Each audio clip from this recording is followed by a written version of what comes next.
Hello and very warm welcome from Professor Dr. Zia Ahmed. This is Dr. Zia Ahmed YouTube channel, and a poem of Emily Dickinson is our topic today. So this small video lecture would be on Emily Dickinson's poem. Let me show you the poem. It is here. The poem is The Visionary by Emily Bronte. And all of us know that three Bronte sisters have been quite famous and very rare learner type of people.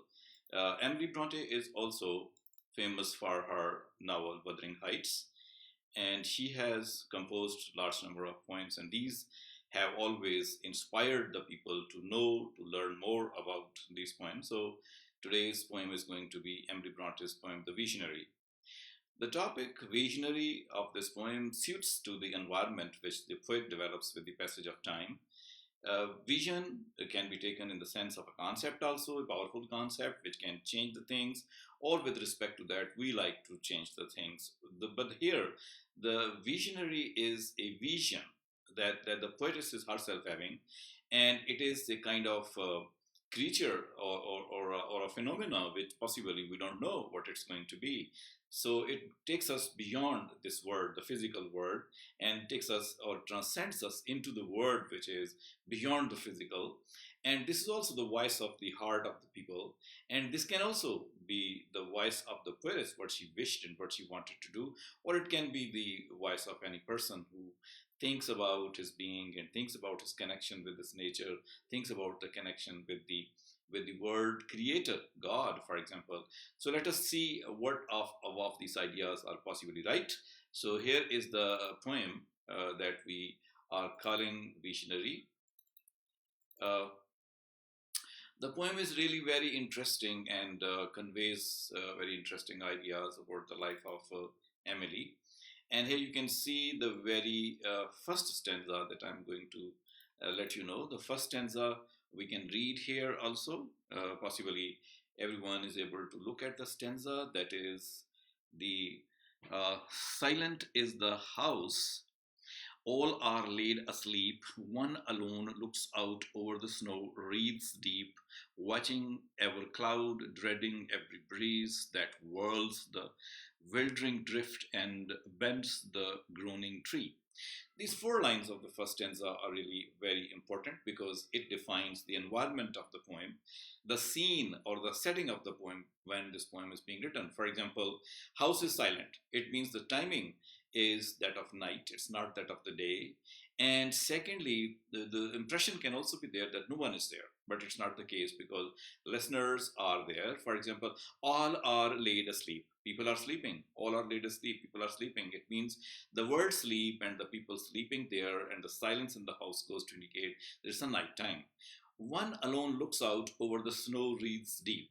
And the poet, in the very next line, takes us to the outside scene which is present outside of the house. So one person is awake, and that person is a narrator of the story, also, one can say. That person is looking outside into the deep, into the snow, into the long depths of snow, into the long jungles and forests of snow, one can say, or desert of snow.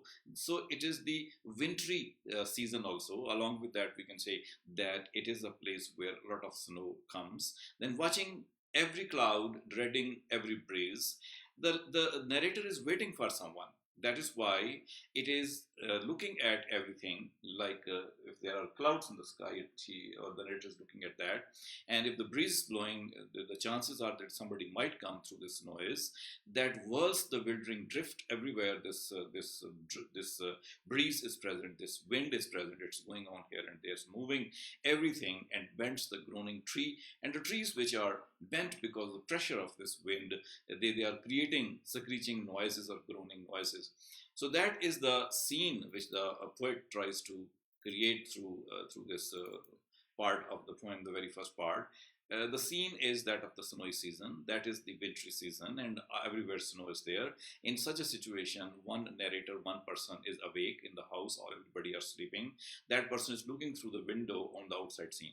In this way, the poet has given us one scene which is outside, and that is wintry, that is cold, and the air is blowing, and then there is the cool breeze blowing, and then definitely clouds are there. And the impression is that as if something is to happen, something is to come, and that thing is being awaited. That is why every type of little noise, the noise of the air that comes before us, and we want to see what this noise can be there, or can there be anything which can come through this noise? So that was the first stanza, which conveys us the type of impression. What is the scene? What is the setting? But remember, this setting is setting outside the house where the person is present, where everybody is asleep. Look at the second stanza, for example. It says, cheerful is the hearth, soft the matted floor, not one shivering guest creeps through pane or door.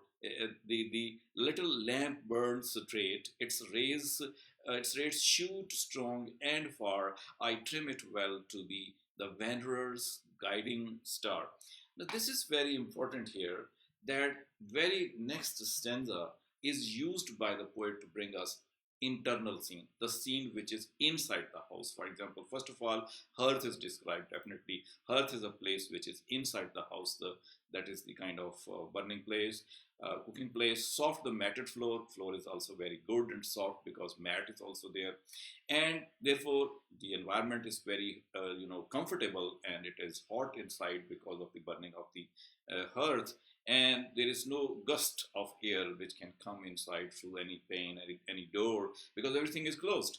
And the narrative is telling us that there is a lamp, very little lamp, that has been put in the window and that has been kept burning by the narrator. Its rays shoot strong and far. This is a very powerful lamp. So why? Because it has been trimmed well by the narrator so that the light is to be thrown outside. It can be seen from outside, and the poet says that it has been used to be the wanderer's guiding star.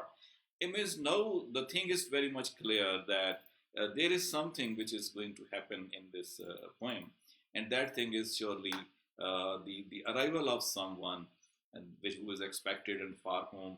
The light has been burnt as a guiding star. It has been arranged there, and special care has been taken that the light should remain sharp by trimming the lamp.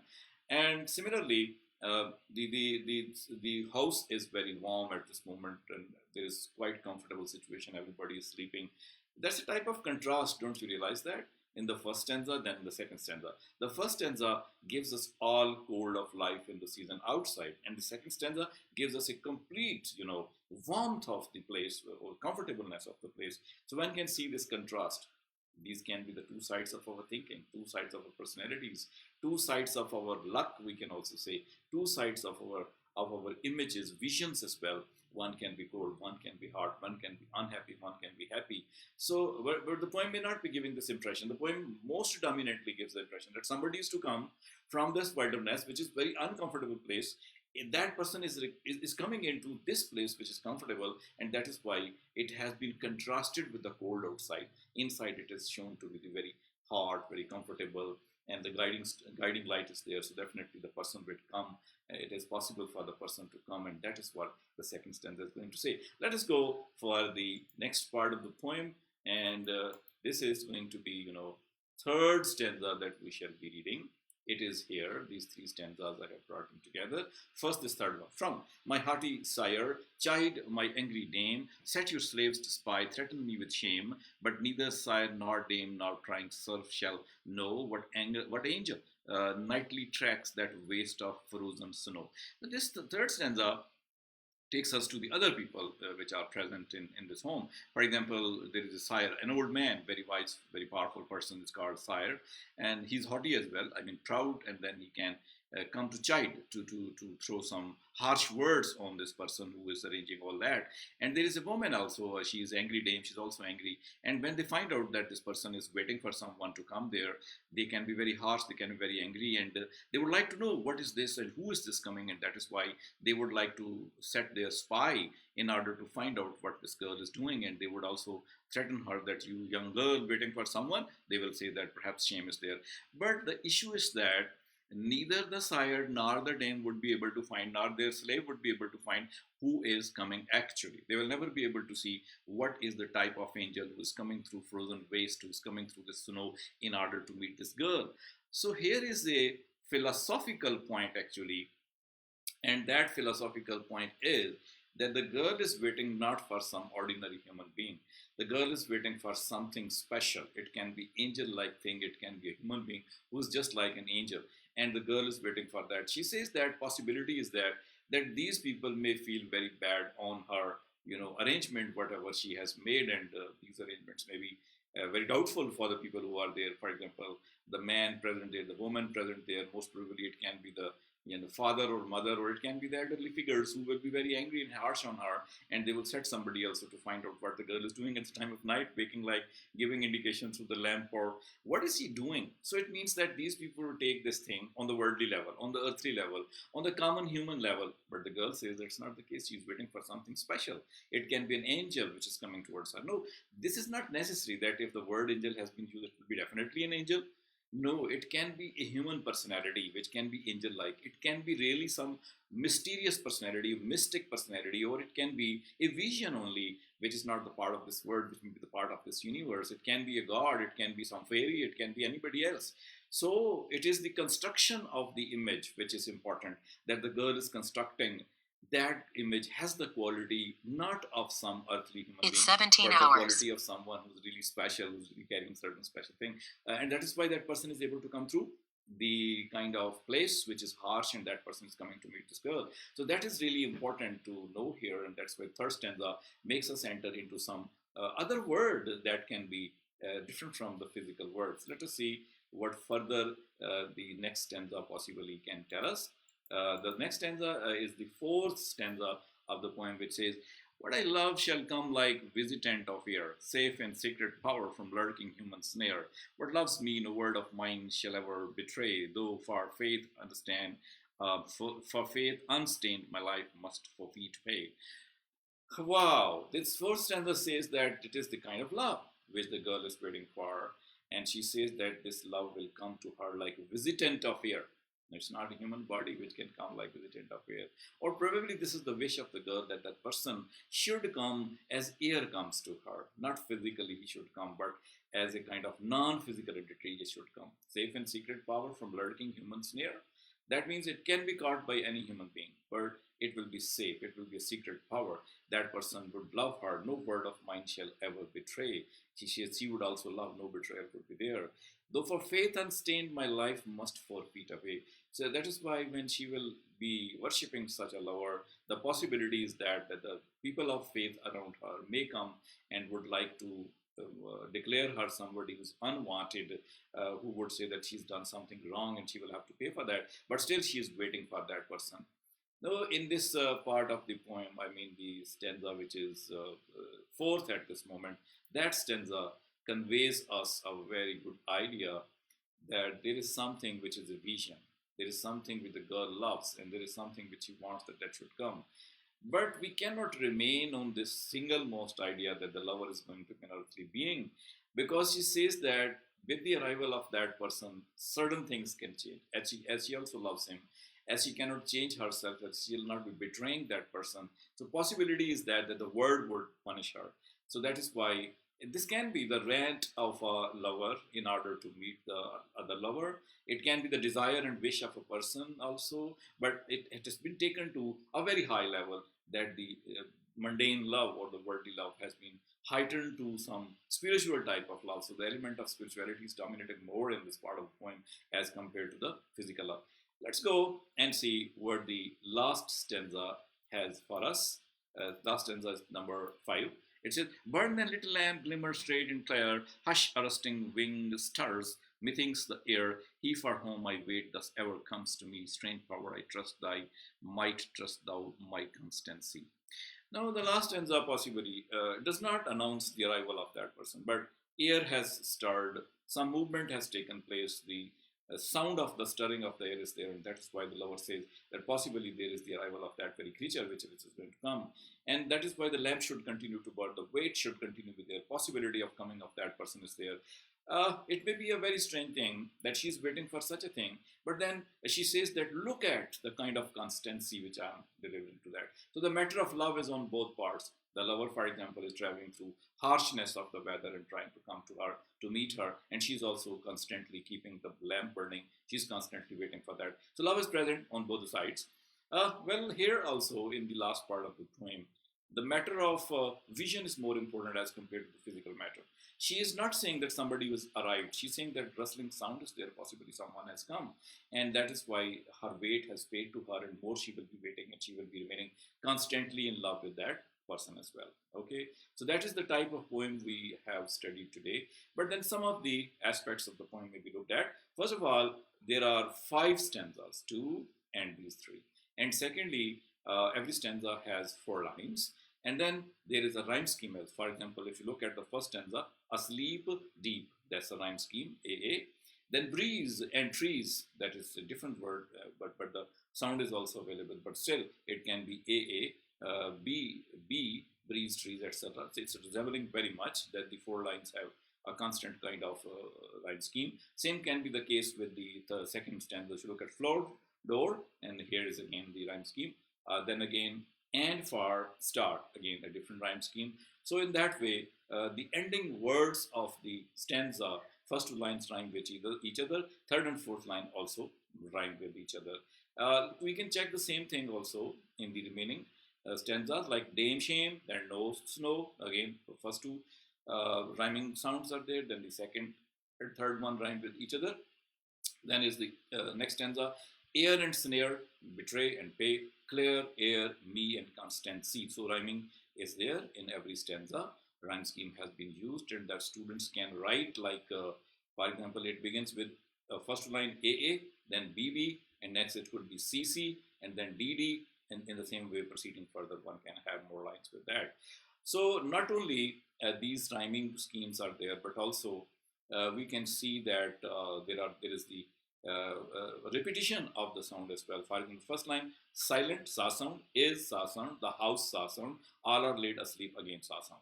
So in that way, there is a repetition of the consonant sound. The consonance is also there. The same consonants can be observed in any stanza. One can find everywhere these consonant sounds are available. Then there are the sounds which are assonance sounds also. These are available. For example, second line, one, alone, looks, out, over. All these sounds have similar patterns, and that is also going to show the assonance in the present. So no, reads, deep, etc. So in the same type of sounds can be found everywhere to discover the consonants and then the assonance of the poem. And then you can also see that there's not a rhyme scheme, line of poetry, not rhyme scheme. The line of poetry, which is most of the time called pentameter, it's not pentameter, it has number of sometimes 6 meters are there, it's going to be hexameter there. And the overall conception, imagery and the kind of images the poetess develops is also very beautiful, because the snow and then the deep snow and then the air, the cloud, everything, and the white snow that goes to create a very cold image. Then in the second stanza, a hot, comfortable image is created. In the third stanza, we again have the image which is really, conveying us the spiritual sense, that it's very different love as compared to the love which commonly perceived, that common people won't be able to understand it, that spirituality is heightened, and ultimately the end is brought that the wait will continue and the lover will continue to come. So in that way, the poem conveys a very specific idea that love is constant. It may be for anybody, maybe for Christ, maybe for God, maybe for any other divine personality, maybe for a human lover, but the love is very strong one. It is that strong that for which the lamp is to be constantly burned. So here lamp becomes the symbol of the shine of love, and that is kept alive by the girl. This keeping alive is the effort of the girl, and she says that the constancy may be found out for that purpose. And love has to bear the difficulties because of the symbols of snow, and then the air and the cloud and the harsh weather. All these things are there. Then the understanding of the other people at home and chastising of other people. Difficulties are there. But then if constancy is there, ultimately it can be won as well. So in that way, the poem can be the love poem as well. It can be mystic poem as well. It can be the desire of the human being in order to achieve all that. As you know, Emily Bronte is, very great poetess, and she has conveyed these ideas to the humanity. A large number of people appreciate her, and this poem also makes us to appreciate that. So the students can, after listening to my speeches, they can, make a critical appreciation as well on the points which I've suggested.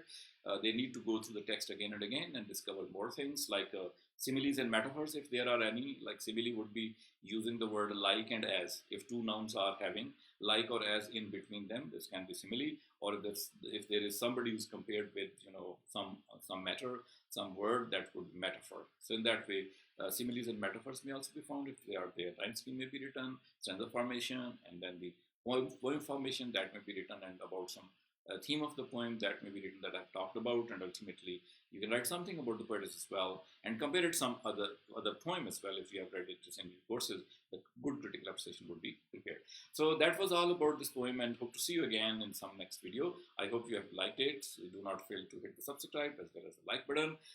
Yes, post your comments if you want to. We'll be referring to them sometime. So thank you for watching. Hope to see you again.